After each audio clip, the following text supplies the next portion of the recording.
نحمده ونصلي على رسوله الكريم اما بعد فاعوذ بالله من الشيطان الرجيم بسم الله الرحمن الرحيم رب اشرح لي صدري ويسر لي امري واحلل عقدة من لساني يفقهوا قولي۔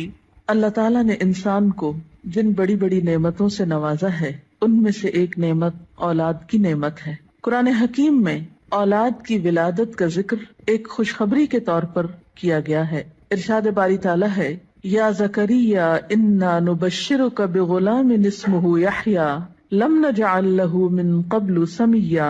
اے زکریا، ہم تجھے ایک بچے کی خوشخبری دیتے ہیں جس کا نام یحییٰ ہے، ہم نے اس سے پہلے اس کا ہم نام کبھی کسی کو نہیں کیا۔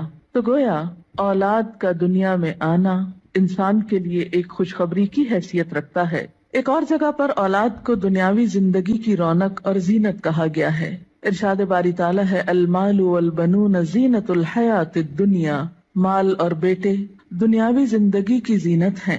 اسی طرح انسان کے لیے اولاد ایک مددگار اور ایک بہترین غمخوار کی حیثیت بھی رکھتی ہے۔ اولاد سے انسان کی بہت سی توقعات بھی وابستہ ہوتی ہیں، لیکن اولاد والدین پر سب سے بڑا حق جو رکھتی ہے وہ تربیت کا حق ہے۔ اس لیے والدین کو اس معاملے میں اپنی ذمہ داری کا ثبوت دینا چاہیے، اور قیامت کے دن اس کے بارے میں ان سے سوال بھی ہوگا۔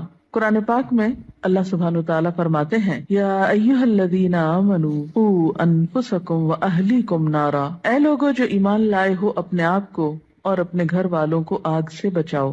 گویا والدین کی ذمہ داری میں صرف یہی شامل نہیں کہ وہ بچوں کو تعلیم دیں یا ان کے کھانے پینے کا بندوبست کریں، بلکہ ان کی ذمہ داری میں سے ایک اہم ذمہ داری یہ ہے کہ وہ ان کی اچھی تربیت کریں اور انہیں آخرت کے بھیانک انجام سے محفوظ کریں، آگ سے بچائیں۔ ایک حدیث میں بھی آتا ہے، آپ صلی اللہ علیہ وسلم نے فرمایا، کلکم راع وکلکم مسئول عن رعیتہ۔ تم میں سے ہر شخص نگران ہے اور ہر ایک سے اس کی رعایا کے بارے میں، ماتحتوں کے بارے میں سوال کیا جائے گا۔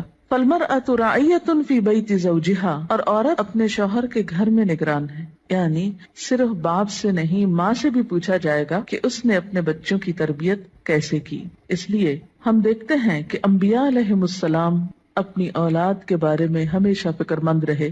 حضرت ابراہیم علیہ السلام اپنے ساتھ اپنی اولاد کے لیے بھی دعائیں مانگتے ہیں، رب اجعلنی مقیم الصلاۃ ومن ذریتی۔ اے اللہ، مجھے نماز قائم کرنے والا بنا اور میری اولاد میں سے بھی۔ حضرت یعقوب علیہ السلام کے بارے میں آتا ہے کہ جب انہیں موت آئی تو اس وقت انہوں نے اپنے بچوں کو بلا کر کچھ پوچھا۔ قرآن پاک میں آتا ہے، ام کنتم شہداء اذ حضر یعقوب الموت اذ قال لبنیہ ما تعبدون من بعدی۔ کیا تم لوگ اس وقت حاضر تھے جب یعقوب علیہ السلام کے پاس موت حاضر ہوئی تو انہوں نے اپنی اولاد کو کہا کہ میرے بعد تم کس کی عبادت کرو گے؟ انہیں اس بات کا فکر نہیں تھا کہ وہ کھائیں گے کہاں سے یا رہیں گے کہاں پر، انہیں فکر یہ تھا کہ میرے بعد ان کی عبادت اور ان کی دین پر چلنے کی حالت کیسے ہوگی۔ اس لیے والدین کے ذمہ یہ بہت اہم کام ہے کہ وہ اپنے بچوں کی آخرت کی فکر کریں۔ اس لیے بچے کی تربیت کا اہتمام اس کی پیدائش کے ساتھ ہی بلکہ اس سے پہلے ہی شروع کر دینا چاہیے۔ بچہ جب ماں کے پیٹ میں ہوتا ہے تو اس وقت وہ ماں کے خیالات اور ماں کی عادات سے متاثر ہو رہا ہوتا ہے۔ اس موقع پر والدین کو خاص طور پر نیک اولاد کے لیے دعا کرنی چاہیے، جیسا کہ قرآن پاک میں آتا ہے، رب ہب لی من لدنک ذریۃ طیبہ۔ اے میرے رب، مجھے اپنے پاس سے پاکیزہ اولاد عطا کر۔ پھر اسی طرح بچے کی پیدائش پر، خواہ وہ لڑکی ہو یا لڑکا، خوشی کا اظہار کرنا چاہیے، اللہ تعالیٰ کا شکر ادا کرنا چاہیے، اس نعمت کو اچھی طرح قبول کرنا چاہیے تاکہ پھر اس کی صحیح طور پر قدردانی ہو سکے۔ احادیث مبارکہ سے ہمیں کچھ اور باتیں بھی پتہ چلتی ہیں کہ جب بچہ پیدا ہو تو اس کے کان میں آذان دی جائے، گویا پیدائش کے بعد سب سے پہلے اس کو اللہ کا نام سنایا جائے، اس کے سامنے اللہ کی عظمت کا اظہار کیا جائے۔ اسی طرح نبی صلی اللہ علیہ وسلم کی سنت سے ہمیں بچوں کی تہنیک کرنے کا بھی پتہ چلتا ہے۔ تہنیک سے مراد یہ ہے کہ کھجور چبا کر بچے کے تالو پر لگائی جائے، کیونکہ بچہ سب سے پہلی خوراک جو اپنے منہ میں لے کر جاتا ہے اس میں بھی خوراک دینے والے کی شخصیت اور عادات کے اثرات منتقل ہوتے ہیں۔ صحیح بخاری میں ابو موسیٰ اشعری روایت کرتے ہیں کہ میرے ہاں ایک بچہ پیدا ہوا، میں اس کو لے کر نبی صلی اللہ علیہ وسلم کی خدمت میں حاضر ہوا. آپ نے اس کا نام ابراہیم رکھا، ایک کھجور سے اس کی تہنیک کی اور اس کے لیے برکت کی دعا کی اور اسے میرے حوالے کر دیا. پھر اسی طرح بچے کا نام اچھا رکھنا چاہیے، نام ایسا ہو کہ جس کا مطلب بھی اچھا ہو، تاکہ بچہ جب پکارا جانے پر اپنا نام سنے تو وہ اچھے لفظ کو بار بار سنے. ایسا نام نہیں رکھنا چاہیے کہ جس کا پروننسیشن، تلفظ یا معنی اچھا نہ ہو. اسی طرح نومولود یعنی نئے نوزائیدہ بچے کے بارے میں یہ حکم بھی دیا گیا ہے کہ ان کے ولادت کے 7ویں دن ان کے بال منڈائے جائیں.